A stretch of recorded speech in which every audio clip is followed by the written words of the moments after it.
Welcome to the Colorado Real Estate Leaders Podcast, brought to you by Trailstone Insurance Group, bringing you interviews with Colorado's best real estate and mortgage professionals, empowering you to understand the current trends in the housing market so you can make the American dream your reality. Enjoy today's episode. Well, it's a great day in Colorado, and welcome to the Colorado Real Estate Leaders Podcast. Today, we have with us Adam Pippin, who's the managing broker with American Home Agents. Adam, welcome to the program. Hey, thank you so much. Really appreciate you.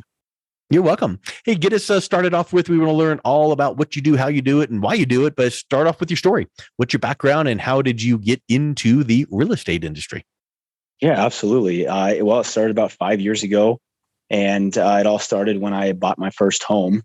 And really, we had been renting for 9 years and we had just been sick of it. And we just said, you know what, now is better than ever. So let's just try and get into it. It was a very hot market. I had been running a OBGYN and family practice and had been working, some weeks, 20 hours a day, 7 days a week, without exaggeration. And buddy of mine said, you'll work less and you'll make more. And, all the doctors that I worked with, they said, you think you're going to work less? And I said, well, that's what they tell me. And I wouldn't say that it was necessarily the fact or the truth of it, but, but it sounded appealing at the start. Absolutely. Yeah, definitely hook, line, and sinker for sure. And, throughout the years, American Home Agents, who's the affiliate to American Financing, they had kind of seen what I had been doing and they knew my background as far as running a startup. And, throughout the years they called me and they said, hey, do you want to be the sales manager? And I said, sure, I'll give it a shot. And now I'm the managing broker as you previously mentioned. So that's kind of my journey. So that's interesting. And not many people have that as a background. And also most people don't in fourth grade go and, hey, career day, I want to be a real estate agent. So there's always something that leads into that. But what did you take out of the hustle and grind of 20-hour a day, 6-7 days a week to say, okay, that was too much. So I need to scale back a little bit, but also you need to have that level of hustle and grind, or else you're just going to be, floating away there and having the big month, the down month, and all the way around. So what are some of those principles that you learned from your previous business life and now you're carrying over into what you're doing and how you're training your other team members? Yeah, absolutely. I think right off the bat, it would be, you got to be willing to push the broom. And so what I learned throughout my time is that you got to be willing to wear many different hats. And with real estate, you very much wear multiple hats. Sometimes you're the psychologist, helping people walk through and deal with all the emotions, the highs and lows. And then, you also have the fiduciary responsibility, which when you're dealing with a startup, and thank God I had a great team at the previous company I was with, but at a startup, you do have investors and you're dealing with people's monies. And so when I'm dealing with a client who, whether they're selling a house and looking to make the most money, or whether they're looking to buy a house and make sure that this is a sound financial investment, thankfully, I've had those conversations with investors and CEOs of big businesses and board members. And so being able to wear those different hats and at the same time, the grind. Real estate is not for everyone and it's not easy. I always tell my clients, congratulations, you just got a full-time job. Right, whenever we go shopping for a home, because there's a lot that goes into it. And so when it comes to switching into real estate, it's just been a beautiful, I wouldn't say seamless process, but boy, it was pretty seamless, because the grind of starting up a medical practice to now jumping into a whole new industry. It's not going to be easy for the first few years. So yeah, overall it's been beautiful. But taking a step back, I don't know if it was necessarily a step back as far as working hours, but I will say that it's very rewarding. Have you found that you've been able to tamp that down a bit now that you're in and established and you have some boundaries created for yourself? Yeah, absolutely. To some degree, yes. And the reason why I say to some degree is because every 30 days you potentially have a new boss, meaning that you have a new customer, you have a new client. Yeah. Because you close them and then you get somebody else. You go from hero to zero. Yeah, exactly. Yep. Exactly. I think you nailed it. That is absolutely right. And so it's Scaling back, I think time management is probably the biggest difficulty for realtors in general. And I know this because we've had seminars with agents who have told us this. And that being said, I do tell my clients, I set the expectations from the beginning. You got me 6 days a week, and one day, which is Sunday, that belongs to my wife. So she gets that one day. But it is tough. It is tough to put a stop to it, because you're either prospecting or you're helping a client. Maybe they just got off of work at 7:00 at night, and now they're able to look at those disclosures. So you got to be available for them, and it is challenging. But I think that through our initial meetings and conversations, you're really able to set good parameters, set expectations, and also, hey, when are we going to see houses? When are we going to have these discussions? Are they going to be in person? Are they going to be over the phone? Are they going to be a Zoom meeting? So a lot of flexibility. Thanks to COVID, people have really adjusted how they do business. So yeah, they've really opened up to that digital experience. So what type of clients are you working with? Do you have any niches or any specialties? Yeah, great question. Originally, when I first started, it was buyers. And I think that's pretty normal. You get a lot of buyers. Obviously, being a managing broker, I've really scaled back a lot of my production to help my team. And ironically, through scaling back, I've actually focused more on a couple different tools and resources to help me break into other areas of the market, whether it be helping investors. Right now, we're starting to break into helping multifamily investors as well as commercial real estate, and again, a lot more listings. So I'd say, as far as where I'm at right now, I've seen an uptick in luxury transactions. Right, I've got a listing for 1.6 million coming up down at Larkspur. Looks like I've got a commercial building coming up for 1.8 million. And so I'm in the buyer side very heavily, but now we're seeing a big transition towards luxury. So I've got a nice luxury listing down at Larkspur coming up. I've got a commercial building that's also coming up. And so what we're seeing is just this shift in my business after 4 years to now we're getting luxury listings, we're getting multifamily investors, and even commercial as well. Luxury is, I would say, a unique client, because they already know many times, most of the time, what they need, what they want. They've done a few transactions, and it could become easier and it could become more difficult. So I think you need to adjust your service deliverables to those luxury affluent buyers and sellers and things like that, because all of a sudden now it's different than the pure newbie first-time home buyer. So talk a little bit about how you found that you adjust your services and your deliverables based on what they're needing. Yeah, absolutely. Right away, we always wanted to provide a very high level of service. Doesn't matter the price point.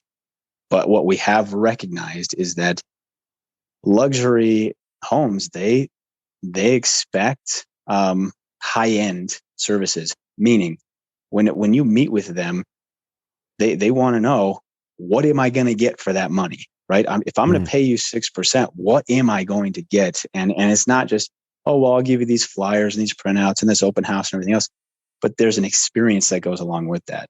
And so when we go into our listing presentation, we bring our stagers and our interior designers. We bring them with us, and they walk that property with us, and they're giving tips and ideas and suggestions. And the beauty is, it's not coming from me. With the luxury market, we have a team. We have a team of designers. We have a team of stagers. We have a team of photographers and all of that wonderful stuff that goes in there, as well as marketing, very targeted marketing, not just in Colorado, because as we all know, a lot of people from California, New York, Washington State, Texas, they're moving to Colorado, and they also tend to have a little bit more money to spend. And so we do have specific targeted marketing that we talk to these clients about. Dare I say, we're a little bit crazy. When I go into these meetings, I do tell them we're a little bit crazy, meaning that we're willing to go the extra mile, spend the extra money to get your house sold at the top dollar. So it is more than just put a sign in the yard and then throw out flyers. We have targeted marketing. We have very specific areas of California that we target in order to grab more attention, whether it be a realtor in California who has a potential buyer, or maybe they know somebody in Colorado, that this would suit them as well. So what are some of those extras? Like, you think about, some people I'm sure would say, well, shoot, all you do is list my property in MLS and throw up a yard sign and maybe hold one open house. But what are some of those extra things that you're finding that you do to bring that extra value to your luxury clients? Yeah. One of the things that we do, I call it Ring Boost. And what this Ring Boost is all about is it is myself and my team. We call local listings. So let's say you had a listing in Cherry Hills for $12 million, and I've got a property out in Larkspur for $6 million. Your $12 million buyer, seller, what are they looking to accomplish? They might be looking to downsize. They might be looking to get out of the city and go to, a little bit more land, property, whatever it might be, a little quieter place. That might be Larkspur. So we target these listings in Colorado, and we have these conversations with listing agents to see maybe what their listing party is trying to accomplish, because they might be looking to downsize. On the flip side, they may also be looking to upgrade and get something a little bit bigger, a little bit nicer. So if somebody's in the 800,000s and they're selling, so we do, and that's a very intentional phone calls with these listing agents. And the cool thing is these listing agents also have a very good network in these price points as well. And so they might not have a specific seller who's looking to sell, but they might have a buyer as well. And I think that's very unique to what we do. Yeah, that's a really good point. And I think that, affluent luxury clients want to feel like they're being treated special and different. So that's awesome. It sounds to me like you also bring the team aspect into things. Talk a little bit about that helpful aspect. Yeah, I think it's very egotistical for somebody to stand up there and say, oh, I accomplished everything myself, right? And so we are humble enough to put a team around us. And they're not all hired on by our staff. Some of them are contracted in. Maybe it's our photography that they're not hired directly by me. They might be contracted in. And then we also have from our painters to our stagers and everything else like that. So it really is, it's incredible. So when we go out there for the photography, a lot of agents, what I've recognized, even in the luxury world, they're not there for the photography. They just send the photographer there. No, we're actually there. We're on site. We're moving stuff so that the photography can get in there and take the perfect shot. We're moving bath rugs. We're removing toiletries. We're walking the property and, shoveling snow if necessary and things of that nature. And so, again, when it comes to the team, we also want to make sure that our clients are part of that team as well. A lot of times you have agents who come in there and they're, for lack of better terms, they're very type A, and this is how it's going to be. This is how it's going to go. They're pushy and they're they don't involve the client. And that is a big thing for us. We have 6 pillars that we operate out of. The first pillar is educate and advocate, then win. And then there's always 3 things we want to avoid in every transaction: wasted time, wasted money, and surprises. And so every process that we bring is built around those 6 pillars. That's huge. I love that educate, advocate, win. Because when you become an educator and an advocate for the best interest of your client, they feel it, and they feel like you're not some pushy salesperson trying to get them into whatever product or service. So, boy, when you're a teacher and you educate, and then they feel that you're doing it for their best interest, it's a strategic alliance, a warm, relationship that you're building there, not some salesperson that's trying to get someone to close the deal. So talk a little bit about what that actually looks like. Even from like the first conversation, what are you explaining so that they get that feeling? Yeah, great questions. Is we obviously have a very systematic approach from the questions that we ask. Once we step in the door, if it's a listing presentation, or even if we're welcoming somebody into the buyer's presentation, we do ask them. We first thank them, and then we go through our order of the day, exactly what's going to take place, and then the questions that we ask are designed around giving them control of the situation, the conversation.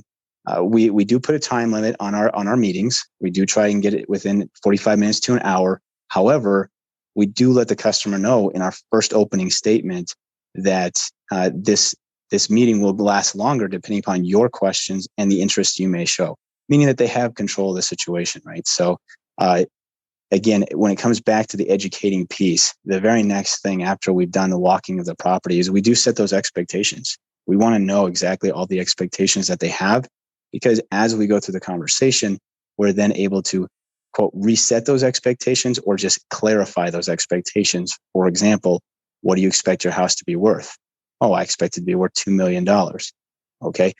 I'm not going to necessarily sell or change it at that time of like, hey, your house is actually worth $2.2 million or your house is worth $1.5 million. The reason being is because after our expectations, we talk about the market. So we bring it up. And so it's a very organic way of hearing exactly what it is that they expect, but then also for us to show them what is taking place in the market. And then as we're showing them the market, we're able to ask them questions. And then there's the education piece. And then the beauty is once you've educated them, then you're able to help advocate for them.